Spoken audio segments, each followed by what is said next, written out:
تلك أمة قد خلت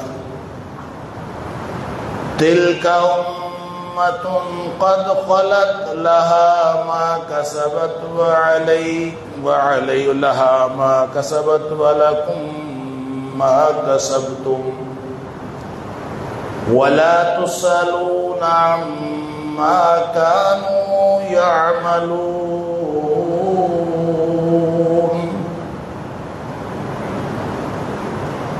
یہ امت ہے جو گزر گئی،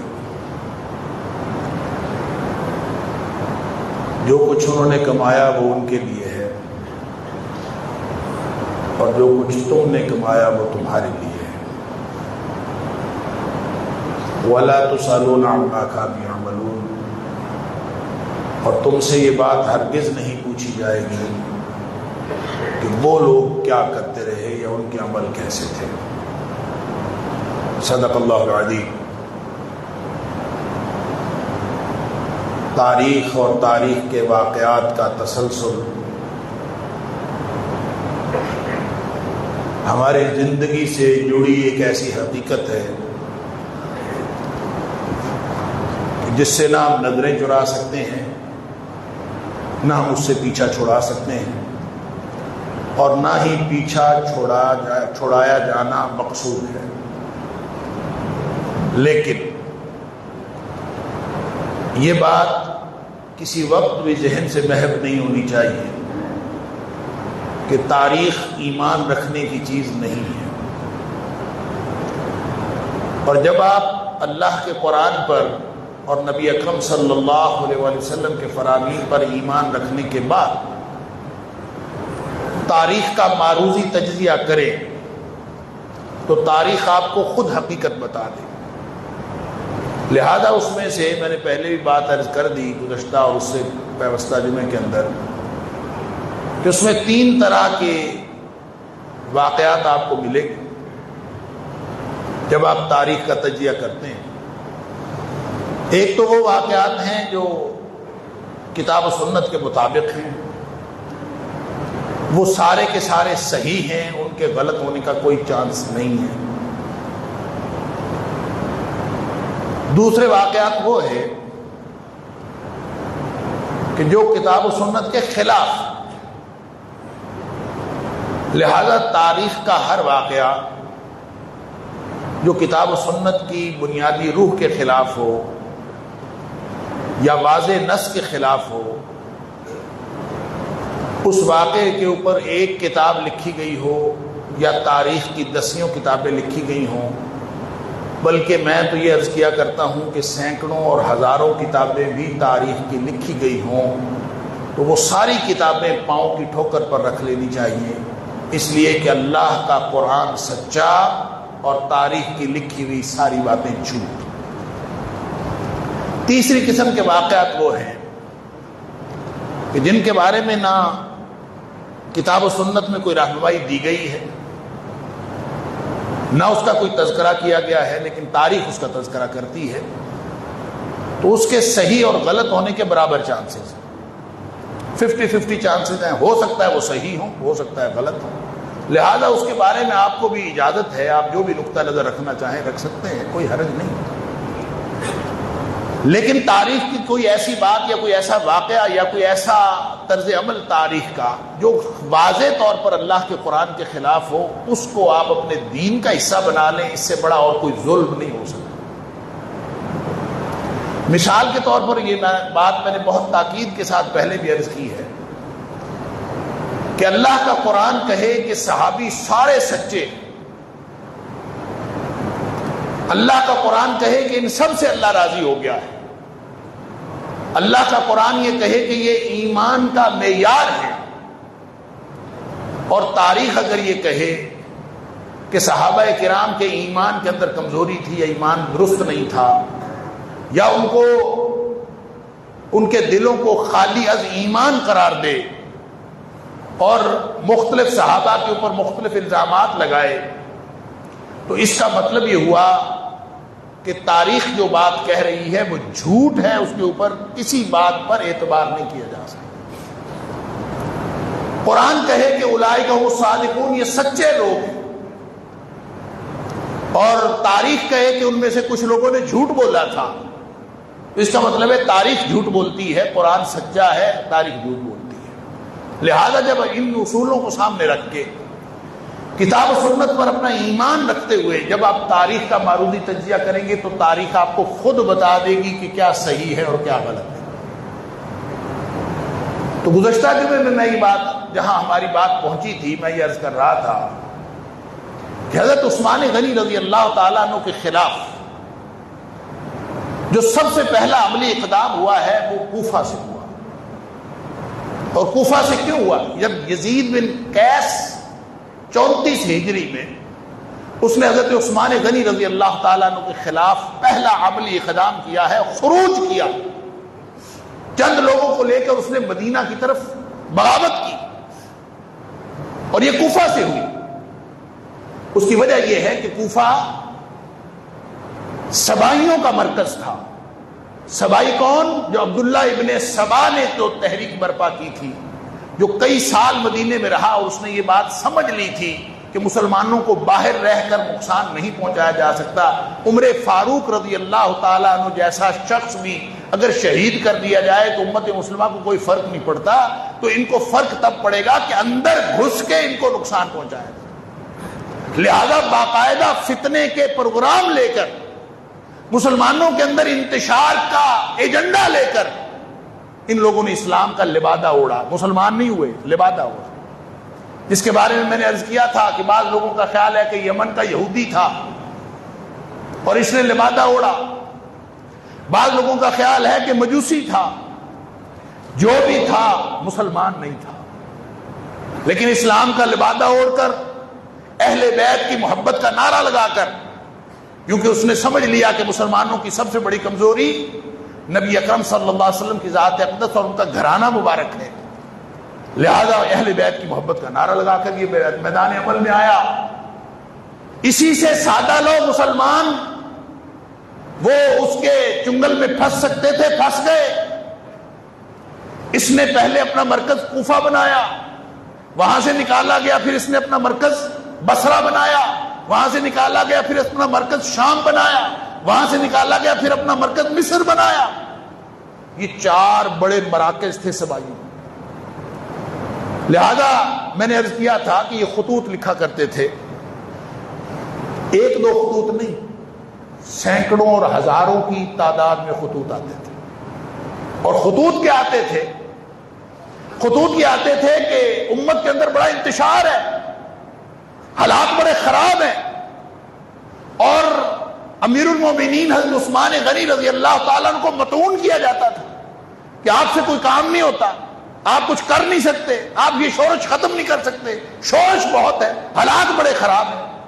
حضرت عثمان غنی رضی اللہ تعالیٰ عنہ بیچارے سارے لوگوں کو بلاتے، عمال کو بلاتے، پوچھتے کہاں شورش ہے؟ وہ کہتے کہیں شورش نہیں، شورش تو تھی نہیں، شورش تو ان کے ذہنوں میں تھی، ان کے دماغوں میں تھی، لہذا خط لکھا کرتے تھے۔ اب یہ بات آپ نے بھولنی نہیں ہے، میں اس کو کنکلوڈ کروں گا واقعہ کربلا پہ لا کے، لیکن آپ نے یہ بات بھولنی نہیں ہے۔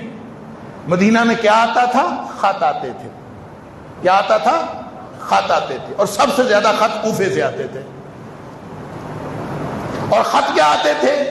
امت کے اندر انتشار۔ حضرت عثمان غنی رضی اللہ تعالیٰ نے عمال کو بلایا، ابھی پوچھو ان سے کہ کہاں انتشار، کیا مسئلہ ہے، میں ان کے مسائل حل کرنے کے لیے تیار ہوں۔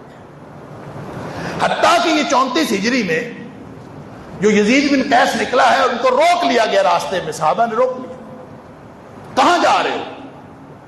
جھوٹ بولا اس نے، کیونکہ جھوٹ بولنا سبائیوں کی فطرت میں ہے، اس کو تقیہ کرنا کہیں، اس کو جو مرضی کرنا کہیں، یہ سبائیوں کی فطرت ہے جھوٹ بولنا۔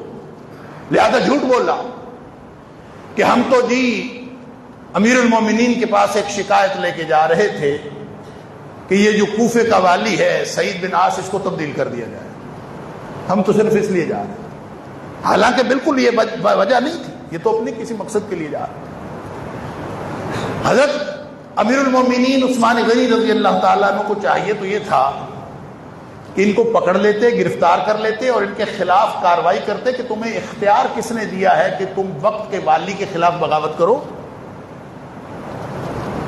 انہوں نے بجائے اس کے کہ کوئی ان کے اوپر تحقیق کرتے یا ان کو گرفتار کرتے، ان کا مطالبہ تسلیم کر لیا، اور اس لیے تسلیم کر لیا کہ انتشار ختم ہو جائے، فتنہ ختم ہو جائے۔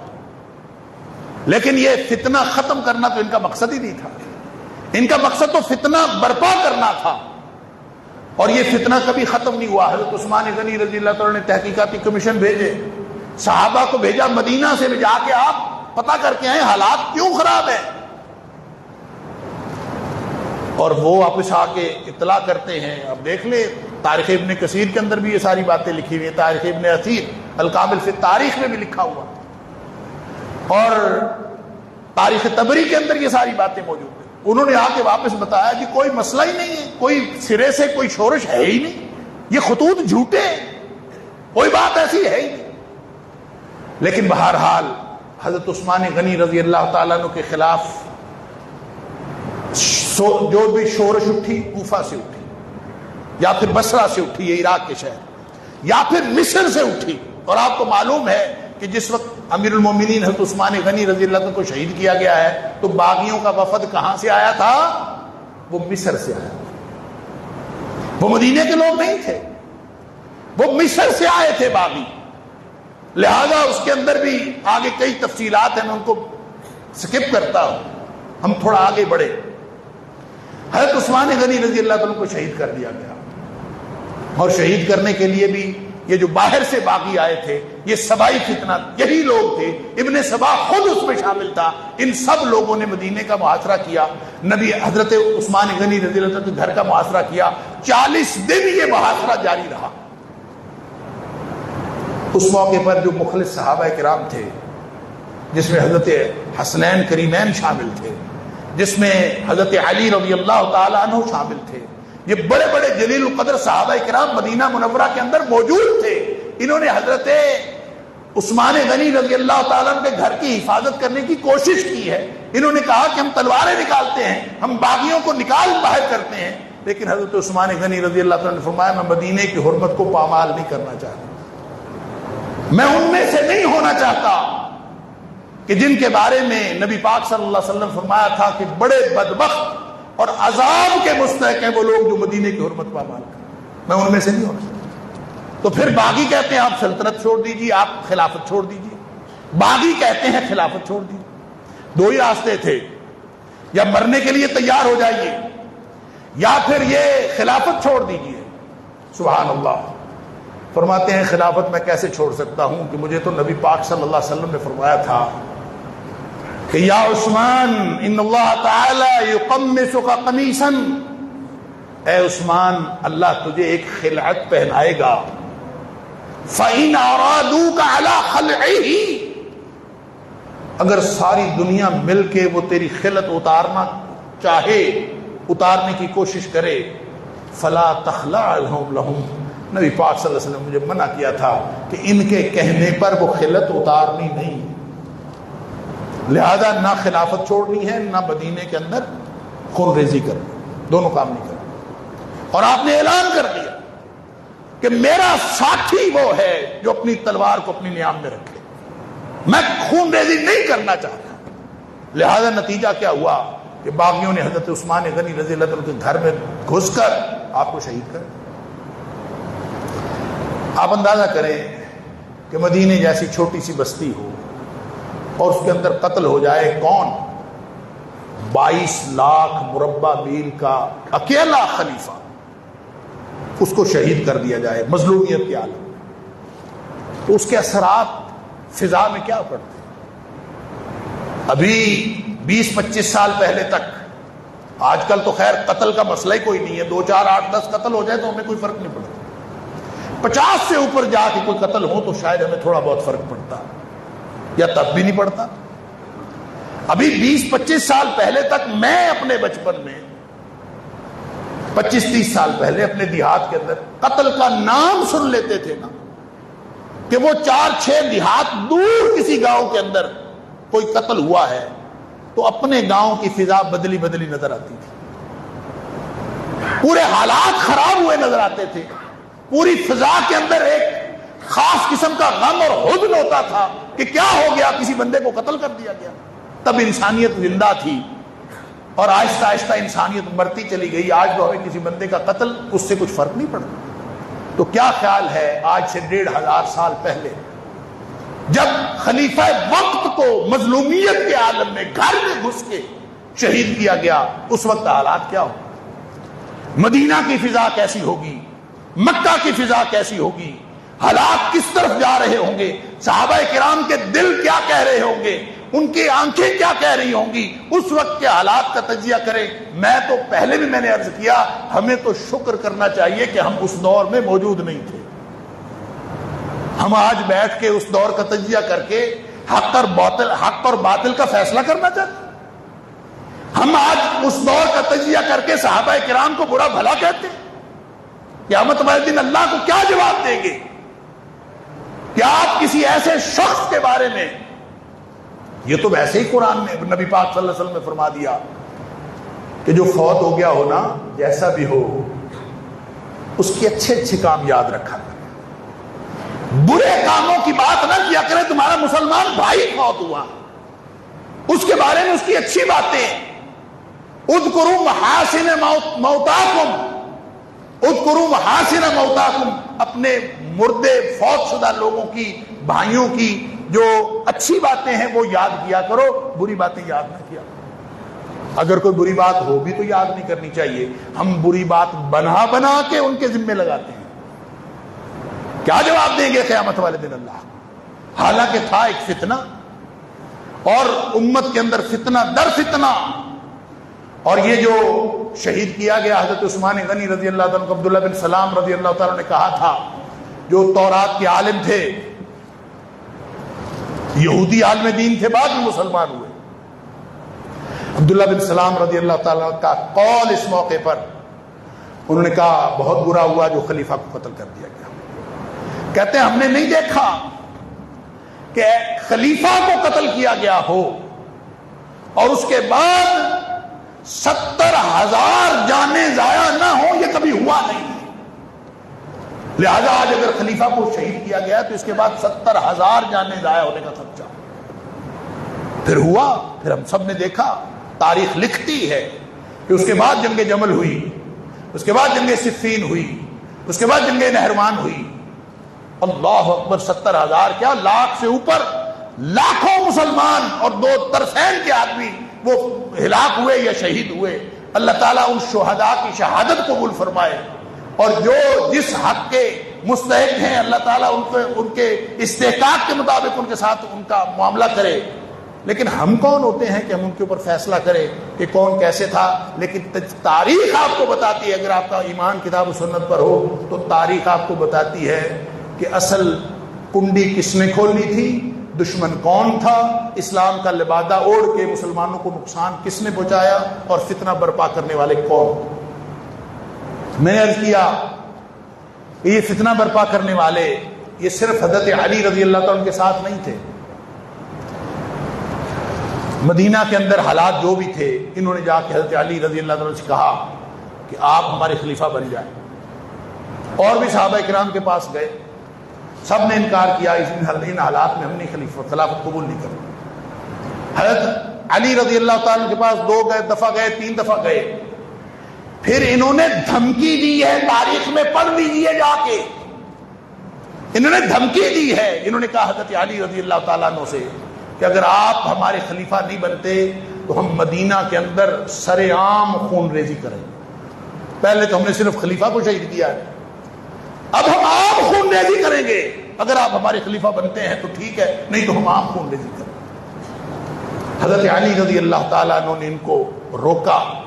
آپ نے خلافت قبول فرمائی، بیعت لی، اور اس کے بعد مدینہ کے اندر جتنے جلیل القدر صحابہ موجود تھے سب نے حضرت علی رضی اللہ عنہ کی بیعت کی. اما عائشہ صدیقہ رضی اللہ تعالیٰ عنہ، حضرت طلحہ رضی اللہ تعالیٰ عنہ، حضرت زبیر رضی اللہ عنہ، یہ حج پہ گئے ہوئے تھے. ذی الحج کی بات ہے، 18 ذی الحج کا معاملہ ہے، وہ حج پہ گئے ہوئے تھے. خبریں وہاں بھی پہنچی. خبریں کیا پہنچی کہ مدینے کے اوپر باغیوں کا قبضہ ہے. مدینے کے اوپر کس کا قبضہ ہے؟ باغ ہے. انہوں نے شہید کیا حضرت عثمان غنی رضی اللہ. اور ان باغیوں کے مقابلے میں حضرت علی رضی اللہ تعالیٰ عنہ بھی بے بس ہیں. آپ اندازہ کریں، آپ ہوں یا میں ہوں یا کوئی بھی ہو، اس تک یہ خبر پہنچے وہ کیا کرے؟ وہ اصلاح کا کوئی کام کرے گا، وہ کوشش کرے گا کہ امت کے اندر جو فتنہ پھیلا ہے کسی طور پہ ختم ہو جائے. لہذا حضرت عائشہ صدیقہ رضی اللہ تعالیٰ عنہا نے وہاں مشورہ کیا. مشورہ دینے والے کون تھے؟ مخلص صحابہ کرام بھی تھے اور کچھ آپ کے ساتھ سبائی بھی تھے. فتنہ پرور لوگ آپ کے ساتھ بھی تھے. اس کا بھی میں عرض کرتا ہوں، آپ اگر تاریخ کو پڑھتے جائیں، تاریخ خود جستا جستا آپ کو بتاتی جائے گی کہ صرف حضرت علی رضی اللہ تعالیٰ عنہ کے ساتھ نہیں تھے لوگ، سبائی فتنے کے لوگ اور مسلمانوں میں فتنہ پھیلانے والے لوگ وہ صرف حضرت علی رضی اللہ تعالیٰ عنہ کے ساتھ نہیں تھے، وہ حضرت امیر معاویہ رضی اللہ تعالیٰ عنہ کے ساتھ بھی تھے، وہ حضرت عائشہ صدیقہ رضی اللہ تعالیٰ عنہ کے ساتھ بھی تھے، کیونکہ ان کا پروگرام تھا کہ امت میں فتنہ ڈالنا ہے، کامیاب رہے مسلمان. اللہ اکبر. اس پرآشوب دور میں ایک خلیفہ شہید کیے گئے، پھر اس کے بعد مظلومیت کے عالم میں مدینہ میں گھر میں گھس کے حضرت عثمان غنی رضی اللہ عنہ کو شہید کیا گیا. اللہ اکبر. بس پھر فتنے کی چکی چل پڑی، اور فتنے کی چکی جب چلتی ہے تو پھر کوئی سمجھ نہیں آتی. نبی پاک صلی اللہ علیہ وسلم کا وہ فرمان آپ نے سنا ہوگا مسلم شریف کے اندر کہ بادروا بالاعمال فتنا کقطع اللیل المظلم، اندھیری رات کی طرح چھا جانے والے فتنے آنے سے پہلے پہلے عمل کر لو. اس لیے کہ فتنہ جب آتا ہے تو اندھیری رات کی طرح چھا جاتا ہے، پھر آدمی کو پتہ نہیں چلتا کیا ہو رہا ہے کیا نہیں ہو رہا. نبی پاک صلی اللہ علیہ وسلم نے فرمایا اندھیری رات کی طرح چھا جانے والے فتنے آنے سے پہلے پہلے عمل کر لو. اس لیے کہ جب وہ فتنے آ گئے تو پھر حالات یہ ہوں گے کہ یصبح الرجل مؤمنا ویمسی کافرا. آدمی صبح مومن ہوگا، شام کو کافر ہوا پڑا، شام کو مومن ہوگا، صبح کافر ہوا پڑا ہوگا. اللہ اکبر. اور اپنے ایمان کو دنیا کی غرض سے بیچ ڈالے گا. اس حالات سے آنے سے پہلے پہلے کر لو. اس کا مطلب ہے فتنہ جب آتا ہے تو فتنہ اندھیری رات کی طرح چھا جاتا. تو وہ حالات یہ تھے. حضرت عائشہ صدیقہ رضی اللہ تعالیٰ عنہ بیٹھی بیچاری مکے میں بیٹھ کے پروگرام بنا رہی ہیں کہ مدینے کی اصلاح کیسے کی جائے، باغیوں کا قبضہ کیسے چھڑایا جائے.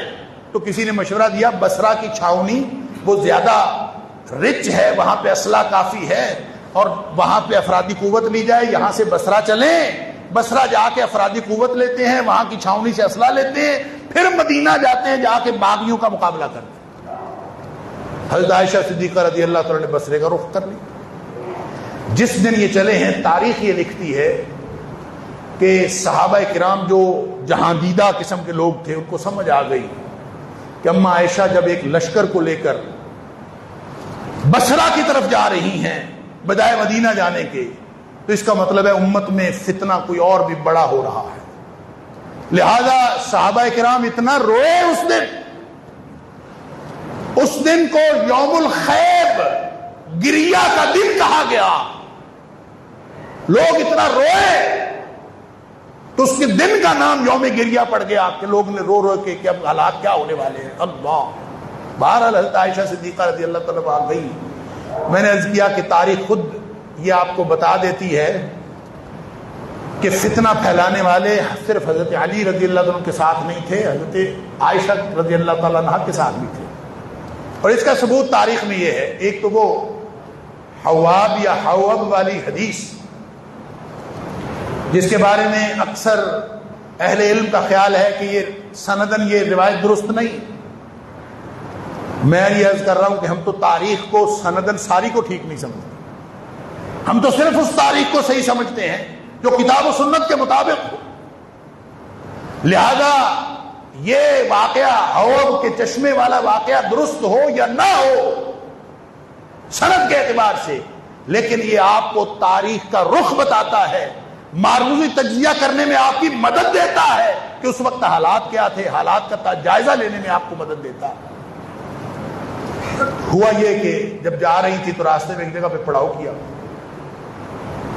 چشمہ تھا وہاں پڑاؤ کی. عام طور پہ اس وقت کے حالات میں جب پڑاؤ کیا جاتا تھا تو مناسب حالات دیکھ کے، چشمہ وغیرہ، پانی وغیرہ دیکھ کے، تو وہاں کوئی معمول سے زیادہ کتے بھونکنے کی آواز آئی. تو حضرت عائشہ صدیقہ رضی اللہ تعالیٰ نے پوچھا کہ اس جگہ کا نام کیا ہے، چشمے کا نام کیا ہے؟ کسی نے بتایا کہ اس کا نام ہے حواب.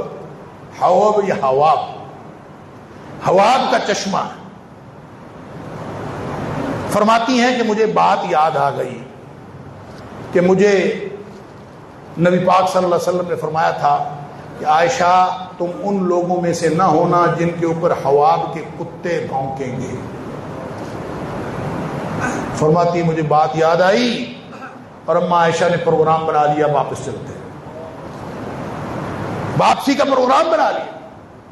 لیکن 60 لوگ تھے نا جو واپسی کرنے دینا نہیں چاہتے تھے. اماں عائشہ واپس چلی جاتی تو فتنے کا موقع ختم ہو جاتا، لیکن انہوں نے فتنہ یہ بھڑکانا تھا، اس کو اور زیادہ ابھی آگ لگانی تھی. لہذا تاریخ لکھتی ہے، جھوٹ ہے یہ سچ ہے، وہ تاریخ کے ذمے. تاریخ یعقوبی میں لکھا ہے اور بہت ساری تاریخوں کے اندر لکھا ہے کہ 40 لوگوں نے قسم اٹھائی. 40 لوگ جو حضرت عائشہ صدیقہ رضی اللہ عنہ کے لشکر میں تھے، انہوں نے قسم اٹھا کے کہا کہ یہ حواب کا چشمہ نہیں ہے، حالانکہ وہ حواب کا چشمہ تھا. میں تو حیران ہوتا ہوں کہ آج کے اس گئے گزرے جھوٹ کے دور میں ہم اس وقت جھوٹ کی دنیا میں رہ رہے ہیں، جھوٹ کے دور میں رہ رہے ہیں. اب بھی آپ کو 40 جھوٹے اکٹھے کرنے پڑے نا، 2-4 جھوٹے تو اکٹھے ہو جاتے ہیں بڑے آرام سے، کیونکہ پیسے خرچے اور جھوٹے مل جاتے ہیں، جتنے مرضی آپ جھوٹے اکٹھے کر. لیکن 40 جھوٹے بیک وقت اکٹھے کرنے کے لیے خاصے پیسے چاہیے آج کے دور میں بھی. تو کیا خیال ہے اس دور کے بارے میں جس میں نبی پاک صلی اللہ علیہ وسلم نے فرمایا تھا خیر القرون قرنی ثم الذین یلونہم ثم الذین یلونہم. آپ نے فرمایا تھا بہترین زمانہ میرا زمانہ ہے، پھر اس کے بعد جو لوگ آئیں گے ان کا زمانہ ہے. تو صحابہ کا زمانہ اتنا گیا گزرا تھا کہ 40 جھوٹے نکل آئے اور انہوں نے جھوٹی قسم اٹھا دی. سمجھ لیجئے کہ یہ کام کوئی مسلمان نہیں کر سکتا، یہ کوئی ایسا شخص ہی کر سکتا ہے جس نے اسلام کا لبادہ اوڑھا ہو، اصل میں مسلمان نہ ہو. میں نے عرض کیا کہ یہ تاریخ کا واقعہ ہے، یہ استنادی طور پر اس کی کوئی حیثیت نہیں، میں صرف حالات کے تجزیے کے طور پر آپ کے سامنے پیش کر رہا ہوں کہ جب آپ کتاب و سنت پر ایمان رکھتے ہوئے، فتنہ پرور لوگ تھے، وہ فتنہ پھیلانا چاہتے تھے. پھر آگے سن لیجئے، جب اماں عائشہ پہنچی ہیں بصرے، تو بصرہ کے اندر ایک شخص تھا حرقوس بن زہیر. میں نے عرض کیا سبائیوں کے مرکز کون کون سے تھے؟ کوفہ، بصرہ، دمشق اور مصر. تو بصرہ میں جو مرکز کا انچارج تھا، جو سرغنہ تھا سبائیوں کا، اسی گروہ کا، اس کا نام تھا حرقوس بن زہیر. تو گویا قاتلین عثمان یہ تھے نا، تو مسئلہ قاتلین عثمان کا تھا.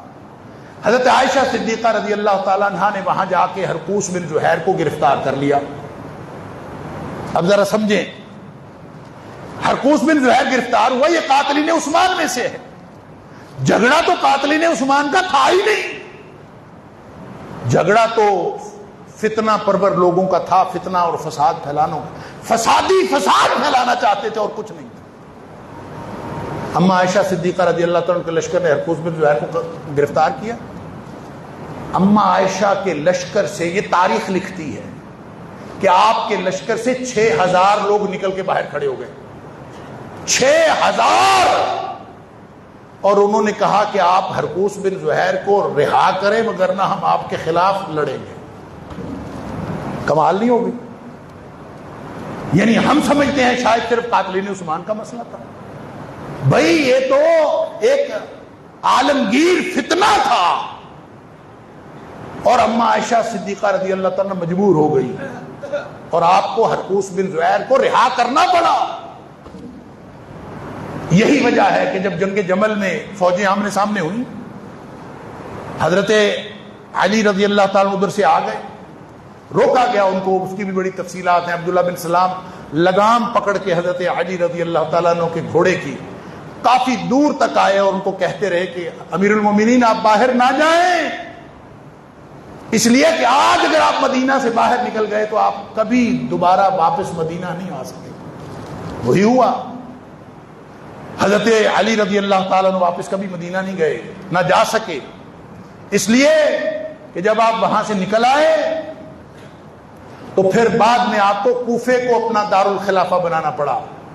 اس کی دو وجوہات تھیں، ایک تو یہ وجہ تھی کہ مدینہ کے اندر خون ریزی ہوئی تھی، آپ مدینہ کی حرمت کو مزید پامال نہیں کرنا چاہتے تھے، اس لیے آپ کا خیال تھا کہ میں اپنا مدینہ سے دور بنا لیتا ہوں۔ دوسری وجہ یہ کہ شیعہ سب سے زیادہ کوفہ میں تھے، شیعان علی کا شہر کوفہ، شیعان علی کا شہر، لہذا سب سے زیادہ جو شیعان علی تھے، شیعان کا مطلب مددگار، حضرت علی کے سب سے زیادہ مددگار کہاں تھے؟ کوفہ میں۔ یہی وہ کوفہ ہے جہاں سے حضرت عثمان کے خلاف پہلی مہم شروع ہوئی ہے، یہی وہ کوفہ ہے جو سبائیوں کا سب سے پہلا مرکز تھا، یہی وہ کوفہ ہے جو حضرت علی رضی اللہ تعالیٰ کے شیعان کا مرکز ہے۔ اب سمجھ لیجئے کہ ساری سازش کہاں پل رہی ہے، فسادی اصل میں کہاں ہے، یہ تو تاریخ آپ کو خود بتا رہی ہے۔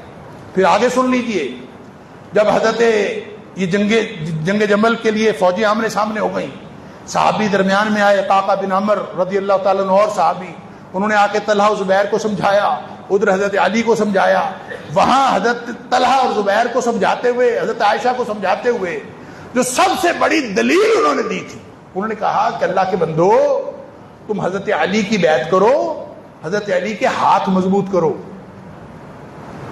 اور جب تک آپ ہاتھ مضبوط نہیں کرتے آپ بھی مجبور ہیں، وہ بھی مجبور ہیں، اور مضبوط کون ہے؟ قاتلین عثمان مضبوط۔ پھر انہوں نے مثال دی، انہوں نے کہا دیکھ لیں ہرقوس بن زہیر قاتلین عثمان کا سرغنہ ہے کہ نہیں؟ انہوں نے کہا ہے۔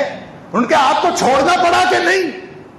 ان کا چھوڑنا پڑا، اس کا مطلب ہے وہ زیادہ مضبوط ہیں، آپ کمزور ہیں، لہذا آپ کو چاہیے کہ آپ حضرت علی رضی اللہ عنہ کی بیعت کر لیں۔ طلحہ رضی اللہ تعالیٰ عنہ کی سمجھ میں بھی بات آ گئی، زبیر رضی اللہ تعالیٰ عنہ کی سمجھ میں بھی بات آ گئی، عائشہ صدیقہ رضی اللہ تعالیٰ عنہ کی سمجھ میں بھی بات آ گئی، پروگرام بن گیا، ٹھیک ہے ہم حضرت علی کی بیعت کرنے کے لیے تیار۔ یہ تاریخ لکھتی ہے، یہ قرآن میں نہیں لکھا، تاریخ لکھتی ہے کہ پروگرام فائنل ہو گیا کہ ہم بیعت کر لیتے ہیں۔ جب حضرت علی سے جا کے گفتگو ہوئی کہ ٹھیک ہے بیعت صبح ہو جائے گی، وہ بیعت کرنے کے لیے تیار ہیں، تو حضرت علی نے اعلان کیا، اللہ اکبر، آپ نے فرمایا الا وانی راحل غدا، لوگوں سن لو مسئلہ حل ہو گیا ہے، اب کل ہم واپس جا رہے ہیں۔ یہ تاریخ ابن اسیر کے الفاظ، حضرت علی اعلان فرما رہے الا وانی راحل غدا، لوگوں سن لو غور سے، مسئلہ حل ہو گیا ہے، میں صبح واپس جا رہا ہوں، فارتحلوا، تم بھی سب واپس نکلو، اپنے اپنے گھروں کو جاؤ، مسئلہ حل ہو گیا۔ لیکن ساتھ فرمایا ولا يرتحلن معنا احد اعان على عثمان بشيء من امور الناس، ہمارے ساتھ کوئی ایک بھی بندہ وہ نہ جائے، ہمارے ساتھ نہ چلے جو ذرہ بھر بھی عثمان کی شہادت میں شریک تھا، جس کا ذرا بھی تعلق حضرت عثمان کی شہادت کے ساتھ ہے، وہ ہمارے ساتھ نہ جائے۔ اللہ اکبر، وَلْيُغْنِ السُّفَهَاءُ عَنِّي أَنفُسَهُمْ، میرا کوئی تعلق نہیں ایسے احمقوں کے ساتھ، میں کوئی ذمہ دار نہیں ان کا، وہ اپنی ذمہ داری لے، وہ نکلے، وہ الگ نکلے، وہ ہمارے ساتھ کوئی نہ جائے۔ اب صاف اعلان کر دیا کہ قاتلین عثمان کے ساتھ ہمارا کوئی تعلق نہیں، جس کا ذرا بھی تعلق ہے عثمان کی شہادت سے، ہمارا ان کے ساتھ کوئی تعلق نہیں۔ اب اسی تاریخ ابن اسیر کو دیکھ لیجئے، ادھر حضرت علی نے اعلان کیا ہے کہ صبح ہم چلے جائیں گے، ادھر میٹنگ ہو گئی سودا ابن سودا جو عبداللہ بن سبا تھا، سبائیوں کی میٹنگ آپس میں، ادھر والے بھی جو حضرت علی رضی اللہ تعالیٰ کے ساتھ، اور ادھر والے بھی جو حضرت عائشہ صدیقہ رضی اللہ تعالیٰ، یہ سب رات کو ملے ہیں، آپس میں میٹنگ کی ہے۔ تاریخ ابن اسیر لکھتی ہے کہ ان کا مشورہ ہوا، اور مشورے میں انہوں نے پھر فائنل کیا۔ فائنل کیا کیا فَإِن يَصْطَلِحُوا مَعَ عَلِيٍّ، اگر ان کی صلح ہو گئی علی کے ساتھ رضی اللہ عنہ، اب بدبخت خود حضرت علی کے ساتھ ہے اور چاہتا یہ ہے کہ علی کے ساتھ صلح نہ ہو، خود علی کے ساتھ ہے رضی اللہ عنہ، وہ بیعت کرنے کے لیے تیار ہوئے ہیں علی رضی اللہ تعالیٰ عنہ، لیکن وہ بدبخت چاہتا یہ نہیں ہے کہ یہ کیوں، وہ تو فتنہ چاہتا ہے، وہ تو فساد چاہتا ہے، اگر وہ بیعت کر لیں گے فتنہ ختم ہو جائے گا، لہذا الفاظ سنیے، وَإِن يَصْطَلِحُوا مَعَ عَلِيٍّ، اگر ان کی علی کے ساتھ صلح ہو گئی نا، فَعَلَى دِمَائِنَا، یہ ہمارے خون پر صلح ہونی ہے، مرنا ہم نے ہے، ان کی صلح ہونی ہے، مرنا ہم نے ہے، اس لیے کہ باغی تو ہم ہیں، ان میں سے تو کوئی باغی نہیں، فسادی ہم ہیں، ان میں سے تو کوئی فسادی نہیں، لہذا فَعَلَى دِمَائِنَا، یہ ہمارے خون پر صلح ہو رہی ہے، ہماری موت ہے، یہ صلح ہماری موت ہے، فَهَلُمُّوا بِنَا، آ جاؤ سارے اکٹھے ہو جاؤ، ادھر والے بھی ادھر والے بھی سارے فسادی اکٹھے ہو جاؤ، نَاثِبُوا عَلَى عَلِيٍّ، ہم جھپٹ پڑتے ہیں علی کے اوپر، فَنُلْحِقَهُ بِعُثْمَانَ، اس کو بھی ہم وہاں پہنچا دیں جہاں عثمان کو پہنچایا، اب علی کو بھی، بلکہ ایک روایت میں ہے فَنَاثِبُوا عَلَى عَلِيٍّ وَطَلْحَةٍ، ہم جھپٹا مارتے ہیں، ہم حملہ کرتے ہیں علی رضی اللہ تعالیٰ عنہ کے اوپر اور طلحہ رضی اللہ تعالیٰ عنہ کے اوپر، فَنُلْحِقَهُمَا بِعُثْمَانَ، ہم ان دونوں کو بھی وہاں پہنچا دیتے ہیں جہاں ہم نے عثمان کو پہنچایا۔ کیا ہوگا اس سے؟ خود تاریخ کے الفاظ، تاریخ ابن اسیر، اللہ، وہ کہتے ہیں کہ انہوں نے کہا فَتَعُودَ فِتْنَةٌ، جب ہم یہ کریں گے فتنہ واپس آ جائے گا، جو فتنہ ہم چاہتے ہیں وہ فتنہ واپس، فَتَعُودَ فِتْنَةٌ، فتنہ واپس لوٹ آئے گا، يُرْضَى مِنَّا فِيهَا بِالسُّكُونِ، اس فتنے کے اندر ہم سکون سے رہیں گے، فتنہ نہ ہوا تو ہمارے لیے کوئی سکون نہیں ہے، امت مسلمہ کا اتحاد ہوا تو ہم مارے گئے، امت مسلمہ کے اندر فتنہ پھیلے گا تو ہمارے لیے سکون کا باعث۔ اندازہ کیجئے، یہ ہے وہ ہماری تاریخ، ہم تو نہ اس میں، یہ میرا ایمان ہے کہ نہ علی رضی اللہ تعالیٰ عنہ قصوروار ہیں، نہ عائشہ صدیقہ رضی اللہ تعالیٰ عنہ قصوروار، فسادیوں نے فساد پھیلایا تھا، جنگ ہو گئی، لہذا انہوں نے جنگ جو کروائی وہ اسی طرح کی، آدھے ادھر تھے آدھے ادھر تھے، ادھر والوں نے ان کے اوپر تیر اندازی شروع کر دی، ادھر والوں نے ادھر تیر اندازی شروع کر دی، صبح، لہذا انہوں نے سمجھا علی کے لشکر نے بدعہدی کی ہے، علی کے لشکر نے سمجھا بصرہ والے لشکر نے بدعہدی کی ہے، لڑائی ہو گئی، لڑائی کے بعد کون پوچھتا ہے کہ کس نے بدعہدی کی تھی کس نے نہیں کی تھی، فتنہ پھیل گیا، یہی وہ چاہتے تھے اور فتنہ پھیلتا گیا۔ اللہ اکبر۔ خیال تھا کہ آج میں یہ معروضی تجزیہ کرتا ہوا واقعہ کربلا تک پہنچا کے موضوع کو ختم کر لوں گا، وقت ہو گیا، اللہ کی توفیق سے انشاءاللہ اس کو مکمل کریں گے اگلے جمعے۔ اللہ تعالیٰ مجھے اور آپ کو، ہم سب کو کتاب و سنت پر صحیح ایمان اور صحیح سمجھ عطا فرمائے اور اس پر عمل کرنے کی توفیق عطا فرمائے۔ وآخر دعوانا الحمدللہ رب العالمین۔